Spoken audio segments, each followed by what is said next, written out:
Main आपकी क्या, हमने पहले हमने ब्रीफ हिस्ट्री पढ़ी थी, फिर हमने Donne as a metaphysical poet पढ़ा, जिसमें हमने देखा कि व्हाट इज मेटाफिजिकल पोइट। उसको हम प्योरली मेटाफिजिकल पोइट नहीं कह सकते। Dryden and doctor Johnson remarks, फिर हमने उसके uses of epigram, conceits and allusion देखे, स्ट्राइकिंग विट देखी, जो कि मेटाफिजिकल पोइट्री का ही हिस्सा है।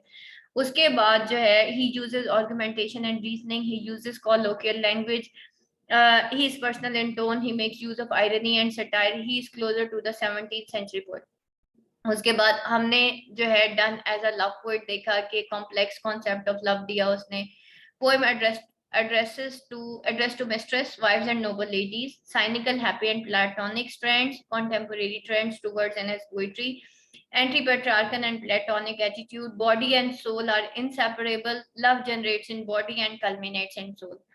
ठीक है, वैरायटी ऑफ मूड्स देखा, realist and modern attitude towards love देखा। फिर डन की डिवाइन पोएट्री है, उसमें हमने ये सारे पॉइंट्स पढ़े कि done was not an original spiritual poet, और उसकी जो स्पिरिचुअलिटी है वो सीख हेल्प करती है from God and can not be called a mystical poet. सूफी शायर नहीं उसको हम कह सकते हैं।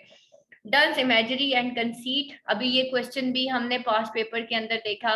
Conceits are unusual and fantastic similes, Donne conceits are metaphysical, उसे एक जो है ये फैंटास्टिक सिमिलीज हैं, और कंसीट्स जो हैं डन की वो मेटाफिजिकल कंसीट्स हैं। डन ने ब्लेंड किया थॉट और फीलिंग को अपनी कंसीट्स के, उसने कंसीट्स को कैसे यूज किया, यूज ऑफ कंसीट कैसा उसका। Be done imagery drawn from everyday trade and commerce, imagery drawn from disease and health, nature of done conceit is complex। उसके बाद है done as a realist या use of wit, wit he has been called the monarch of wit, variety of moods है, complex wit है, secret, ये wit वाला question बेटा मैंने आपको करवाया था। फिर डन की ऑब्सक्योरिटी भी मैंने आपको करवा दिया था, और डन की लैंग्वेज भी करवा दिया था। ठीक है, उसके बाद ये पास पेपर्स हैं जो कि 2019 तक आए हुए हैं। ठीक है, इसमें ये कुछ एक्सप्लेनेशंस हैं, ये आप देख लीजिएगा। कॉन्टेक्स्ट आपने इस तरीके से लिखना है जॉन डन की पोइट्री का, कि John Donne is a poet of 17th century, he is first and metaphysical poet. ये क्रिटिकल इंपॉर्टेंट क्रिटिकल एप्रिसिएशंस यही हैं, the sun rising and valediction forbidding mourning, mostly इसी में से आता है, चाहे वो यूओएस के हैं या पंजाब के हैं या बीजेडयू के हैं। उसके बाद है कॉन्टेक्स्ट ऑफ जॉन डन, ये आपका सारा कॉन्टेक्स्ट लिखा हुआ है। जॉन डन बेसिकली क्या करना होता है कि कॉन्टेक्स्ट मीन के उसका पोएम का एक शॉर्ट समरी लिखनी है आपने, ठीक है, कि इसके अंदर लिखा क्या हुआ, उसके बाद आपकी एक्सप्लेनेशन आ जाती है और फिर आप उसको एक्सप्लेन करते हैं। मैं आपको ये कह रही थी कि बेटा आप एक क्वेश्चन कंपाइल कर लें अच्छे तरीके से, उसके बाद आप बाकी सारे कर सकते हैं। यहाँ पे देखें कि सबसे पहले तो ये देखें, Grierson defines metaphysical poetry as poetry.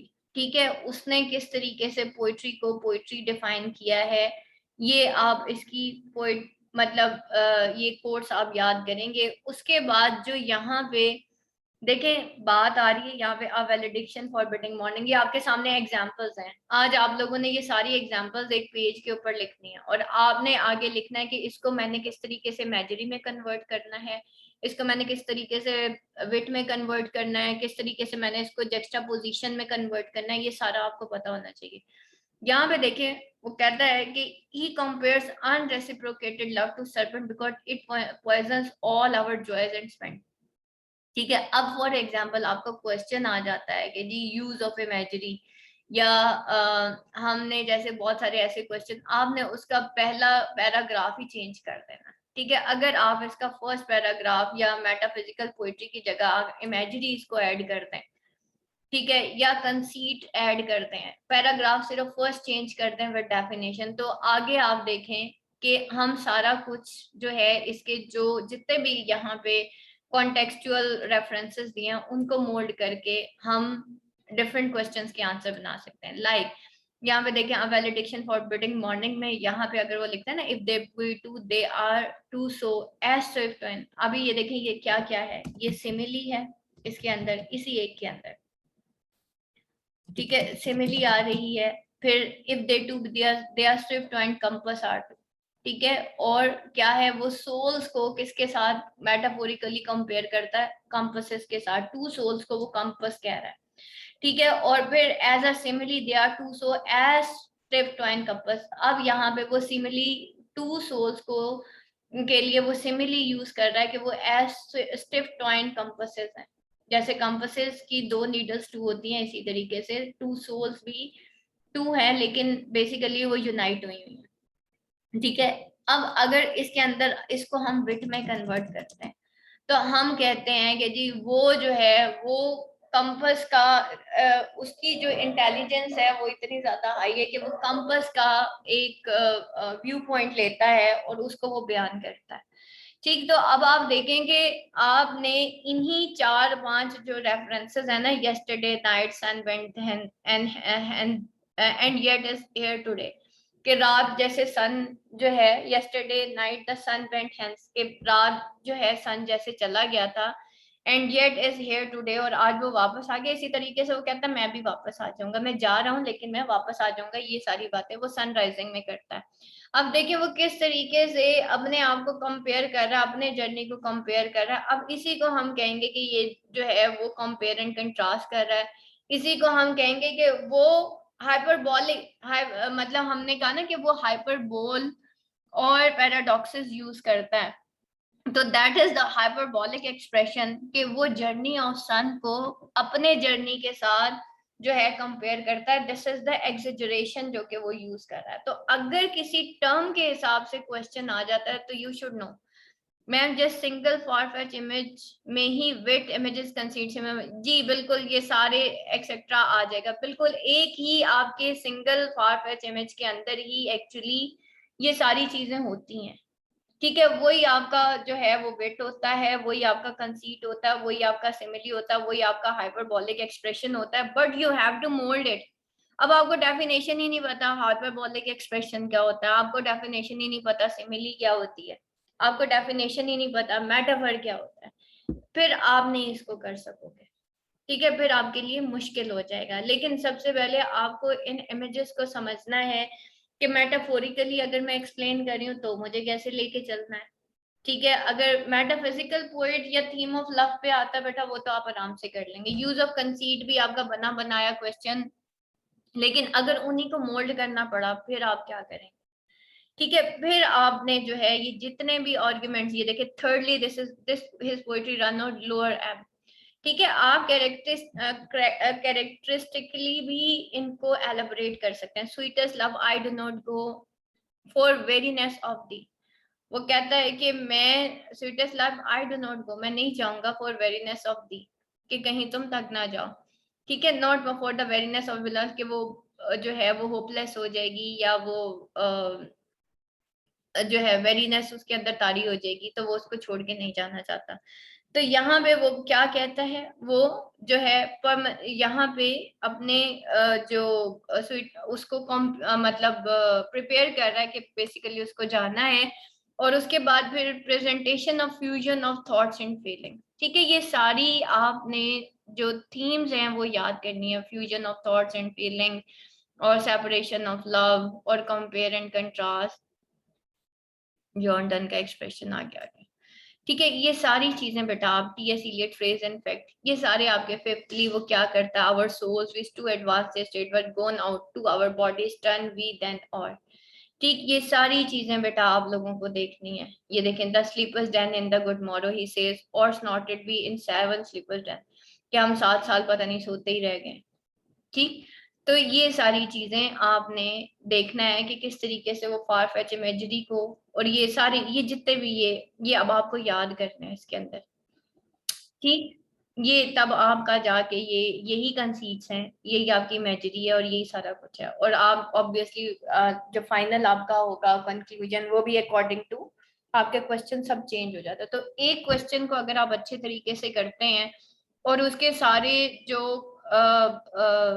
Context है वो याद कर लेते हैं, उसकी सारी एग्जांपल्स याद कर लेते हैं, उसकी पोइट्री याद कर लें, वैसे है तो छोटी छोटी सी, इसको लिख के ना दीवार पे चिपका लें आज, और ये आपने रोज रिवाइज करनी है, तो फिर इंशाल्लाह जल्दी हो जाएगा आपसे। ठीक है, अब यहाँ तक बेटा किसी का कोई क्वेश्चन है तो मेरे से पूछिए। Any question class regarding metaphysical poetry?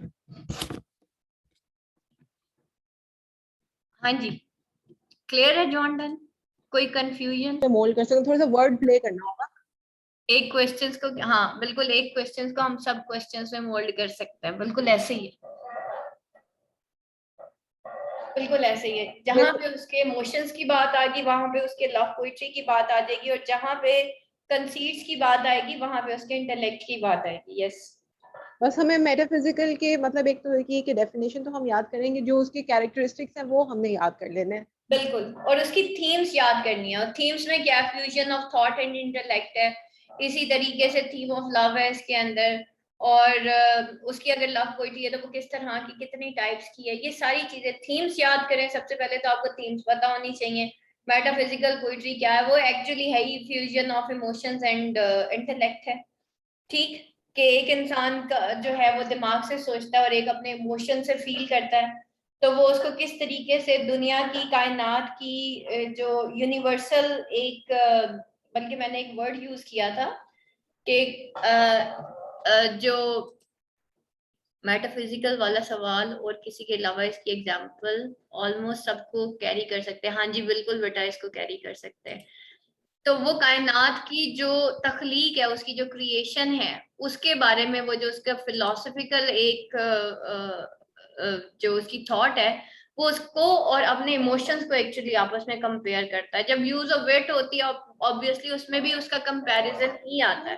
तो metaphysical in itself is the comparison, लेकिन यूज ऑफ लव पोइट्री में हम सिर्फ उसके इमोशंस की बात करते हैं। बाकी जितने भी क्वेश्चन है, चाहे वो यूज ऑफ वेट है या कुछ भी है, उसमें हम उसके कंपैरिजंस की ही बात करेंगे। जो फिजिकल और beyond body, metaphysical and physical, emotions और इंटेलेक्ट का कॉम्बिनेशन, उसी को ही हम कहेंगे। और वही कॉम्बिनेशन है, वही कंपेयर एंड कंट्रास्ट है, वही इमेजेस हैं, वही सिमिलीज हैं, वही वेट है, वही हाइपरबोलिक एक्सप्रेशन है।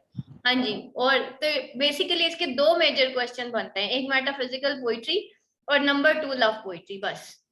हाँ जी। और मैम मुझे ये पूछना था कि जब हम इसकी एक एक पोइम मतलब पढ़ रहे हैं, तो उसकी पोइम पढ़ के हम वही पोइम के बिसाइड जो भी ये दिए हुए सिमिलीज दिए हुए हैं, मेटाफर्स दिए हुए हैं, जक्सटापोजिशन दिया हुआ है, ये सब कंपेयर कंट्रास्ट है ना, हम्म, तो ये सब पॉइंट्स हम लिख लें और हर पॉइंट के मतलब साइमल्टेनियसली हम याद कर लें। याद तो उस तरह से भी जैसे आपने पॉइंट्स लिखवाए हैं और हम ऐड कर सकते हैं पोइम्स। और ऐड कर सकते हैं, बिल्कुल। आप पॉइंट्स याद करें और रेफरेंसेस याद करें, बस।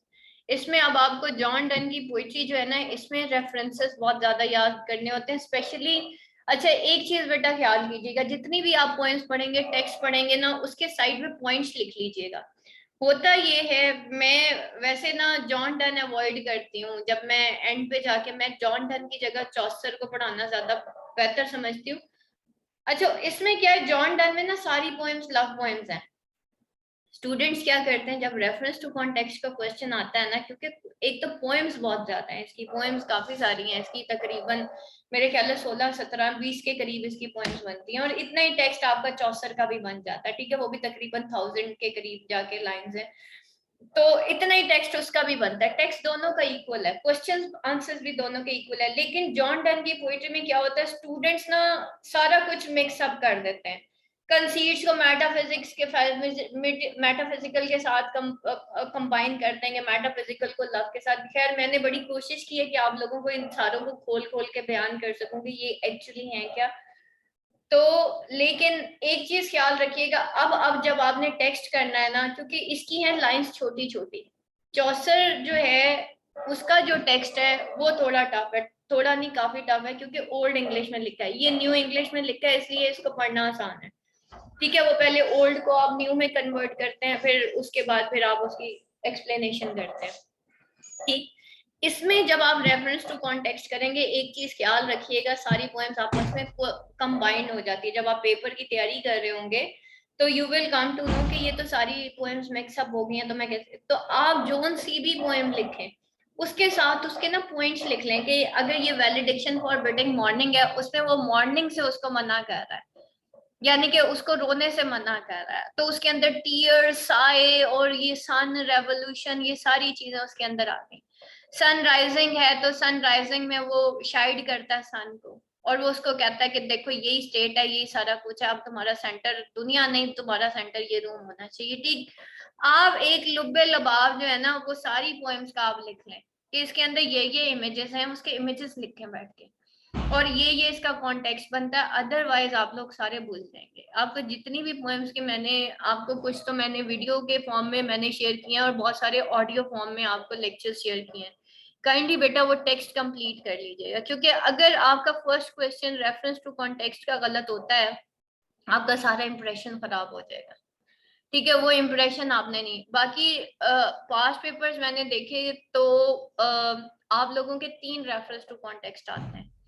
वैसे तो मैंने बताया कि अगर हमारे पास टाइम होता मैं आपको 4 पोइट्स ही करवाती। अभी ये जितने न्यू कमर्स हैं इनको मैंने चौथा पोइट कराना ही कराना है, ताकि खुदा ना खास्ता अगर ये कहीं भी एग्जामिनेशन हॉल में जाके कंफ्यूज होते हैं, ठीक है, जैसे जॉन डन की पोइट्री में आपको याद बहुत करनी पड़ती है, कोट्स याद करनी पड़ती हैं, रेफरेंसेस याद करने पड़ते हैं, ऑब्वियसली यू हैव टू आपने आर्गुमेंट्स के तौर पे मेटाफिजिकल को अब आपने करना है, डिफेंड करना है, कैसे करेंगे और आपको याद करना पड़ेगा।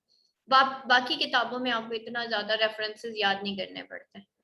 ठीक है, तो दैट्स व्हाई हर बुक के ना कुछ प्रोज एंड कॉन्स है। आप ये ना सोचें कि एक किताब आसान है तो दूसरी मुश्किल है, नहीं। अगर एक किताब का टेक्स्ट आसान होगा तो दूसरी का जो है वो क्वेश्चन आंसर्स मुश्किल होंगे। तो सारी किताबें एक जैसी हैं, उसको मुश्किल आसान करके ना पढ़े। हाँ जी, मैं अभी कर देती हूँ। तो उसको आसान मुश्किल करके नहीं पढ़ना, आपने उसको सिर्फ पढ़ना है। अब आप ये ना सोचें कि यार वो फलानी किताब कर लेती तो ज्यादा आसान हो जाता और ये करती तो ना आसान होता, ऐसा कुछ भी नहीं होता।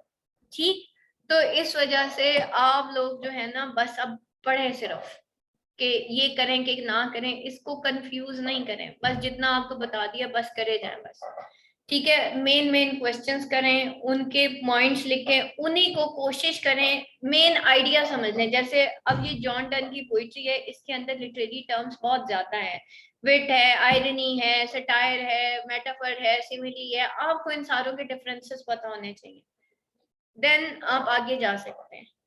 ठीक है, अभी ये जो न्यू बैच आया है इनको जब मैं चौसर पढ़ाऊंगी they will come to know कि that is basically the book. जो उसको पढ़ लेता है ना चौसर का कैंटरबरी टेल्स पढ़ता है, उसको इंग्लिश लिटरेचर की अलिफ बे समझ आ जाती है, क्योंकि उसके अंदर आर्ट ऑफ कैरेक्टराइजेशन, रियलिज्म, ये सारी चीजें हैं। ठीक, तो बाकी किताबों के अंदर जो है ये चीजें नहीं है, वो कॉम्बिनेशन है पूरा इंग्लिश लिटरेचर का। जो चौसर का है ना कैंटरबरी टेल, वो ऑब्वियसली टफ बुक है। मैंने उस एक किताब को पढ़ने में 8 महीने लगाए थे, सिर्फ एक किताब को पढ़ने में, क्योंकि वो इतनी टफ बुक थी। और ऑब्वियसली मेरे पास कोई था तो नहीं, मैंने खुद ही पढ़ा था घर में, तो मुझे 8 महीने उस एक किताब को खत्म करने में लगे थे, और बाकी पूरी इंग्लिश लिटरेचर मैंने 5 महीने में खत्म की थी। ठीक है, तो अगर वो किताब किसी को समझ आ जाती है तो समझ लें उसको इंग्लिश लिटरेचर की समझ आती है। इस वजह से चौसर को फादर ऑफ इंग्लिश पोइट्री कहते हैं।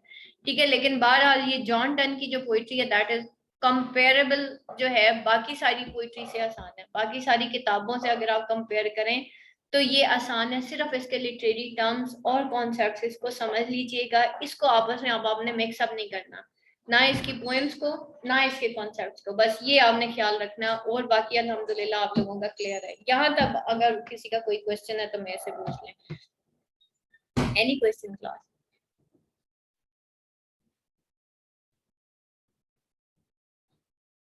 बस चलिए जनाब, दुआ पढ़ लेते हैं। आज जुम्मा है, सूरतुल कहफ जरूर पढ़िएगा।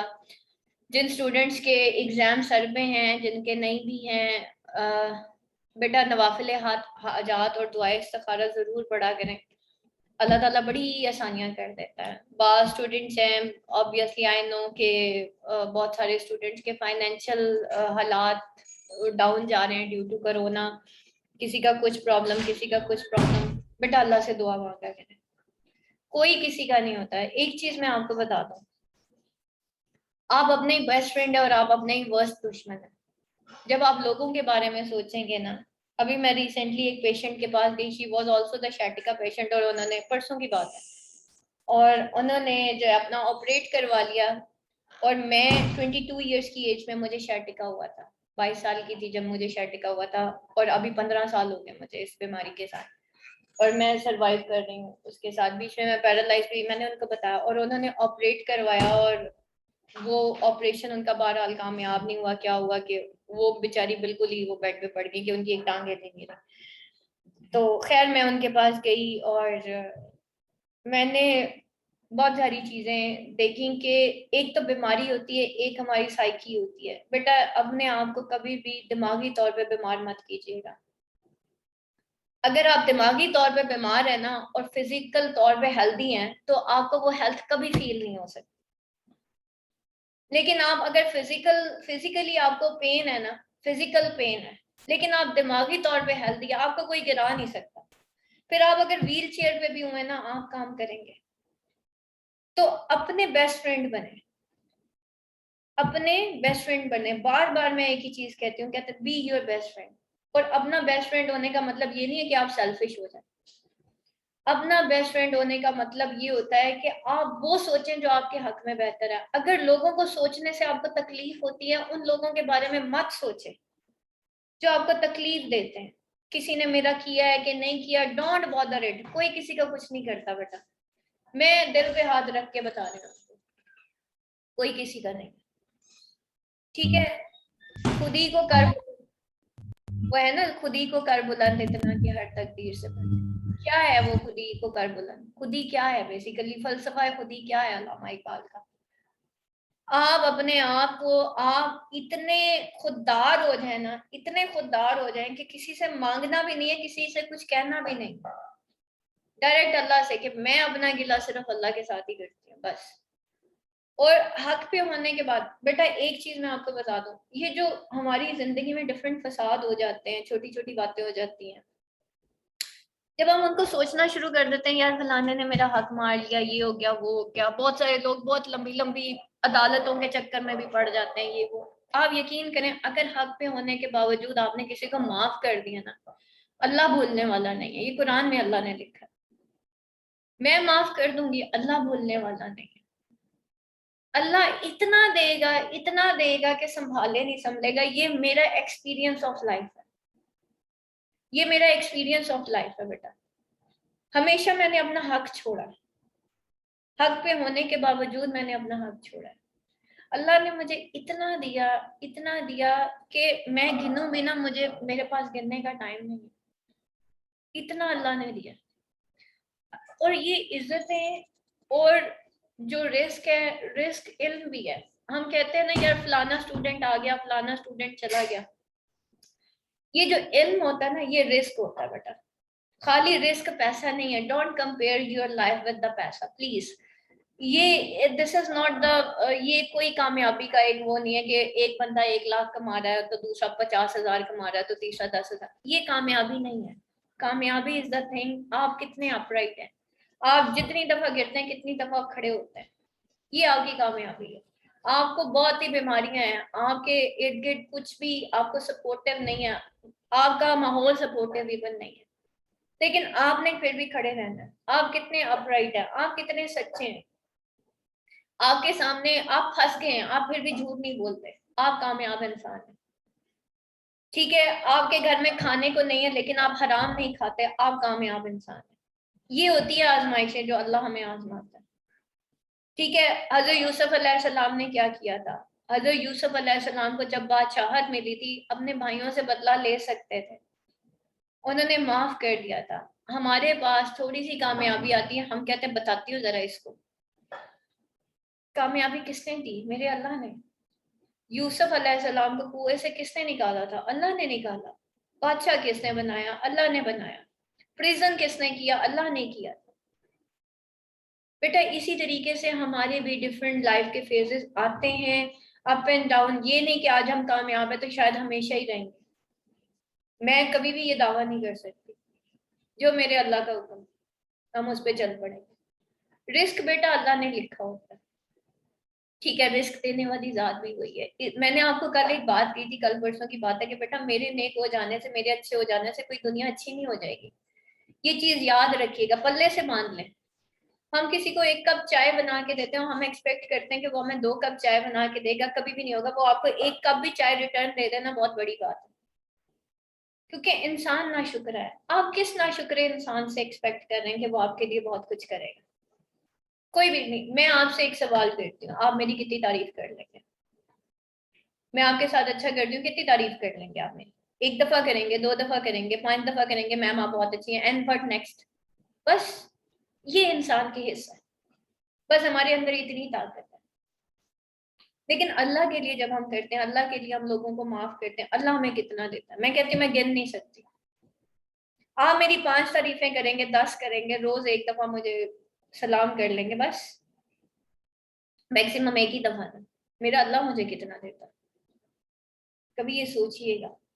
तो फिर गुलामी किसकी करनी है? फिर हमने एक्सपेक्टेशंस किससे रखनी है? माफ किसकी खातिर करना है? और माफ भी ऐसे करना है, या अल्लाह बस तेरी खातिर ना, तूने इतना कुछ तो दिया, मैंने माफ कर दिया, बस खत्म हो गई बात। तो बेटा इस तरीके से अगर जिएंगे फिर तो जी सकते हैं। लेकिन हर वक्त लोगों के बारे में सोचना, उसने मेरा ये नहीं किया, मैं बीमार हो गई थी, किसी ने मुझे पूछा नहीं, और देखो जी मेरे पेपर है, कोई किसी को एहसास ही नहीं है। कोई किसी का एहसास नहीं है। ठीक है, जो करते हैं ना आपके, वो जो 2-4 लोग हैं जो अगर अब आपका एहसास करते हैं, मैं तो कहती हूँ शायद जिंदगी में एक भी हो तो बड़ी बात है। ठीक है, लेकिन अगर कोई 2-4 लोग आपका एहसास करते हैं, फिर आप ब्लेस्ड पर्सन है। या एक भी है ना आपकी जिंदगी में, आप ब्लेस्ड है। लेकिन अगर एक भी नहीं है तब भी अल्लाह है, और उस एक के ना होने की वजह से अल्लाह है। ठीक है, हमारे साथ कोई भी ना हो लेकिन अल्लाह है ना, तो बेटा सब मिल जाता है। लेकिन हमारे साथ सब हो और अल्लाह ना हो तो कुछ भी नहीं मिलता। सही। तो जिंदगी की कामयाबियां, जिंदगी की जो चीजें हैं, जिंदगी में अपराइट रहना, आप पता है क्या है? आप वो हैं जब आप अकेले होते हैं और आप वो सोचते हैं। आज आपने सबने अपने आप को एक दफा, जब आप अकेले होते हैं ना, आप देखें कि आप अकेले होके करते क्या है। मोबाइल्स पे क्या देखते हैं? आप वही हैं। मोबाइल भी बंद है, आप अकेले बैठे सोच क्या रहे हैं, किसके बारे में क्या सोच रहे हैं, अच्छा गुमान रख रहे हैं, बुरा गुमान रख रहे हैं, आप वही हैं। एक्चुअली आपकी पर्सनैलिटी वो है जब आप अकेले होते हैं। आप वो नहीं है जो आप मेरे सामने होते हैं। हम लोगों के सामने वो है जो लोग एक्सपेक्ट करते हैं हमसे, या हम पीपल कॉन्शियस लोग हैं। हमने तो तैयार भी होना तो इसलिए होना है कि शायद लोगों के सामने इज्जत होगी। ठीक है, हमने पांचे ऊपर इसलिए किए होते हैं, शायद इन पांचे ऊपर करने की वजह से हमें शायद इज्जत मिल जाएगी। दुपट्टे इसलिए उतार देते हैं हम कि शायद इन दुपट्टों को सर पे देने से इज्जत कम हो जाती है। मैं आपको बता रही हूँ, ये मेरा जिंदगी का एक्सपीरियंस है। इज्जतें अल्लाह ही देता है, मोहब्बतें भी अल्लाह देता है। वो किंजा ने उस दिन शेयर किया था ना, मोहब्बतें आसमानों से उतरती है। Yes I mean it. मोहब्बतें, इज्जतें, रिस्क, हर चीज आसमान से ही उतरती है। हम किसी बंदे की खातिर मर भी जाएंगे ना, वो बंदा नहीं मानेगा कि भाई आपने मेरे लिए कुछ किया। मैं आपको बता रही हूँ आज, जब तक कि अल्लाह उस बंदे के दिल में मोहब्बत नहीं डाल देता आपकी। समझ रहे हैं बात को? और जो ईमान वाले लोग होते हैं ना, ईमान वाले लोग होते हैं, उनको किसी का, कुरान में अल्लाह ने फरमाया कि ईमान वालों को ना खौफ होगा ना गम होगा। हमें नहीं है खौफ किसी रिश्ते के बिछड़ जाने का, हमें नहीं है खौफ कि हमारे रिश्तों ने हमारे साथ क्या किया, हमें नहीं है गम उनका। और जो ईमान वाले लोग होते हैं ना बेटा, उनका उनका एक रोग होता है। जब वो इस खौफ और गम की कैफियत से निकल जाते हैं ना, फिर अल्लाह जो है ना, उनको दूसरों के दिलों में उनका खौफ डाल देता है। लिटरली मैं आपको बताऊं, जिन लोगों ने मुझे बड़ा तंग किया ना, बड़ा तंग किया, एक वक्त आया उन्होंने कहा हमें इसकी आंखों से डर लगता है। हालांकि मैं कुछ भी नहीं कहती किसी को, मैं कुछ नहीं कहती, I am very soft and polite, मैं डांटती भी नहीं हूँ किसी को। ठीक है, इसके बावजूद दे सैड कि हमें इसकी आंखों से डर लगता है।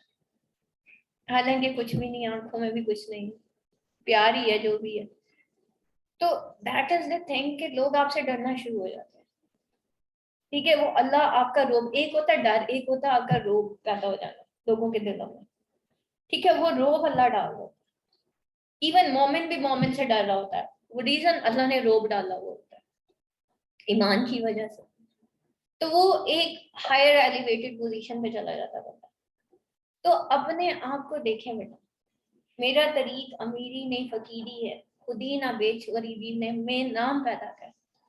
जो आपके अंदर है ना बेटा, उसको यूज करें। मत देखें इर्द गिर्द लोगों को कि कौन मुझे कितना सपोर्ट करता है कौन नहीं करता। जो सपोर्ट अल्लाह की है ना, वो किसी की भी नहीं है। आज मैं जो हूँ अपने अल्लाह की वजह से। आप आज भी अगर मुझसे पूछे ना कि किसने आपको सपोर्ट किया था, मैं कहूंगी I said no one was there. हाँ, जब आप कामयाब हो जाते हैं ना बेटा, तब आपको लोग मानना शुरू हो जाते हैं। ठीक है, वो कहते हैं ना कि सर झुका के चलते जाओ, सर उठाओगे तो जमाना तुम्हारे साथ होगा। कुछ अरसा आपको खामोशी के साथ गुजारा करना पड़ता है, फिर ही आप कामयाब होते हैं। बोलते रहेंगे ना, आप कामयाब नहीं हो सकेंगे। लोगों को अपनी अपनी इंटेंशंस बताते रहेंगे, आप कभी कामयाब नहीं होंगे। खामोशी के साथ अपना काम करें, पर करते चले जाएं। जब सर उठाएंगे ना, फिर जमाना आपके साथ। लेकिन उसके लिए कुछ अरसा सब्र और इस्तकामत जरूरी होती है। ये क्या बात हुई, थोड़े दिन पढ़ा और एक दिन छोड़ दिया? This is not the way. ठीक, तो खामोशी के साथ आपने अपना काम करना है। आपने देखना है मेरी इंटेंशन ये है, this is the aim of my life, I have to do it, बस that's all. One day Allah आपके अल्फाज में भी वो तासीर पैदा करेगा, बिकॉज तासीर इस वजह से नहीं आती, हम उस एक्सपीरियंस से नहीं गुजरे होते। हम कहते हैं ना, हर हर बंदे के अल्फाज में वो तासीर नहीं होती।